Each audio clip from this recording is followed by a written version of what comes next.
family. I love coming here so much. It's such a small, like, beautiful, scenic town. Like, I'm from a small town too, but there's no water, so it's just like regular alcoholism.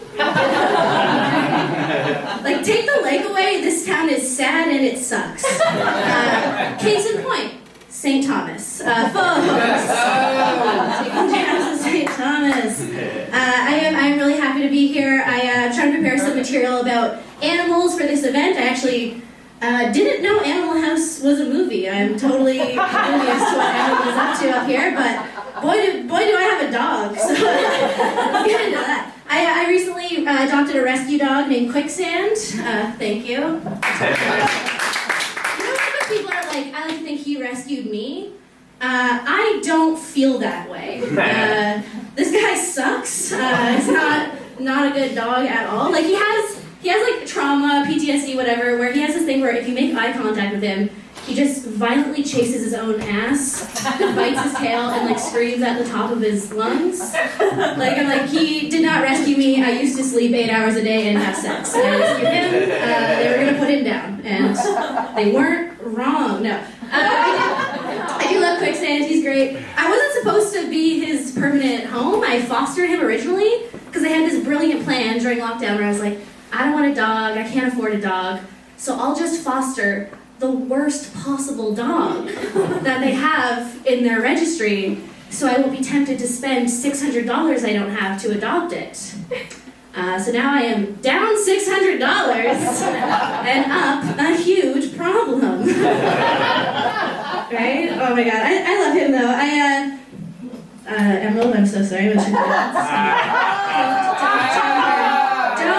tell her I'm doing this. I deal with my dog the same way I deal with my mom, right? Where like, I don't want to deal with you screaming at me, but like I get that like brain damage and trauma is like an interesting combo, and it can do things that you don't like.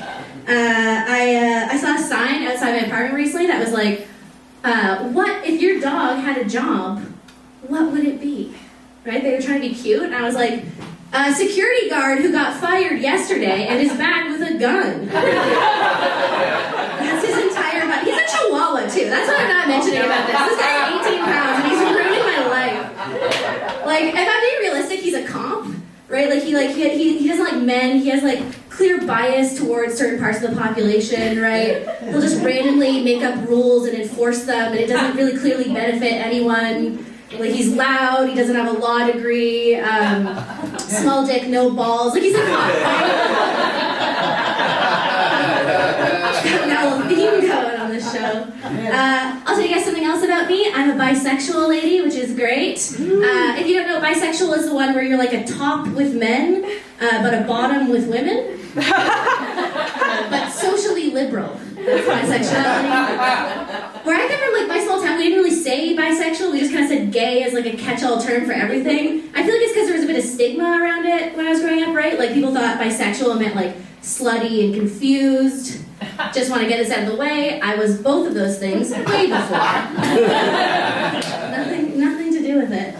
Going on Tinder as a single bi person is interesting. Like, if you go on like dating apps or whatever, a lot of times you'll just see a lot of girls looking for a three-way, right? Like girls that already have a boyfriend looking for a third. And you just want to be like, girl, we get it. You did something, right? You seem sorry. I just don't think it's the gays' problem. I don't know. I find it funny, like, when guys like who date queer women have like obviously, like, they have the exception, right? Like, obviously you can't hook up with a guy, like, that'd be cheating, but like, go on, les out to your heart's content, like, away with you. Like, fellas, don't do that, right? Like, I just want to sit these guys down and be like, you know I'm not gonna leave you for a man, right? Like, I don't have time for a lateral move. Like,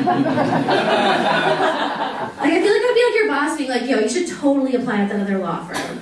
You know, it's close to your house, better pay. I'll say it, better working environment. But if I catch you working at that fucking hot dog stand, like, no, like, one of those, way more likely to happen. I am unapologetically pro-choice, meaning I'm not sorry, and I would do it again. Did I lose the room? Let's keep going. Thank you. That's what I wanted. Deafening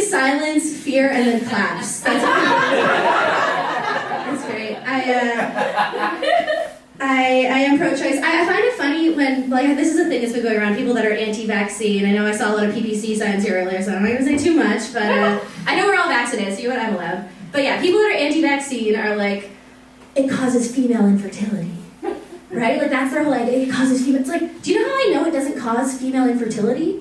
Because it was free, and it didn't ruin my life. I am ethnically Irish. Birth control doesn't cause female infertility. You're telling me that I had to get pried open like a fucking fish and get a robot shoved into my womb, and I could have just had a little needle, and then I also don't get COVID? Like, fuck you, there's no way. It costs $300.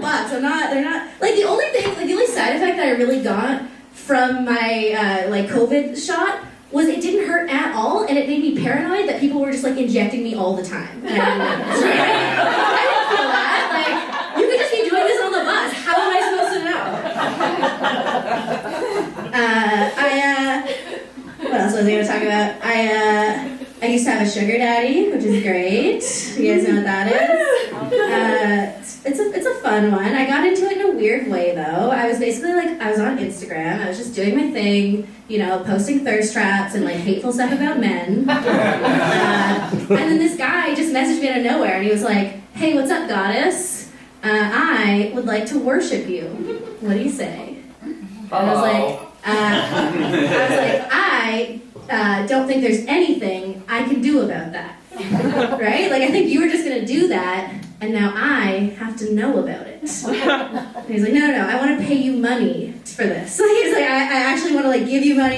It's a fetish. I like when women just ignore me or are mean to me, and I just pay all their bills. And I just I worship you, my goddess. So I was like, sorry, what's the fetish? Being a perfect male feminist? And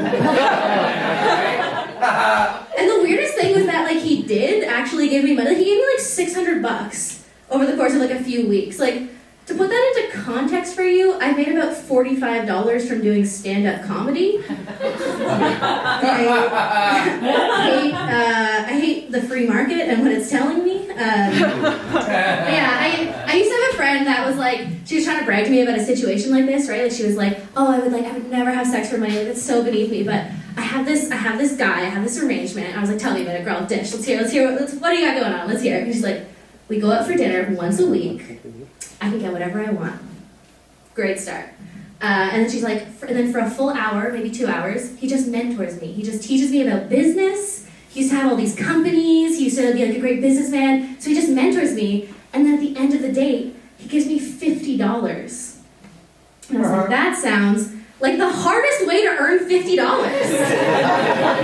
that sound like the worst thing you could put yourself through ever?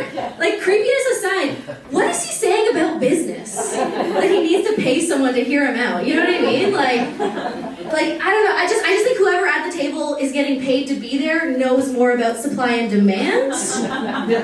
Generally speaking. All right, that's gonna be it for me. I'm gonna bring Emma right now.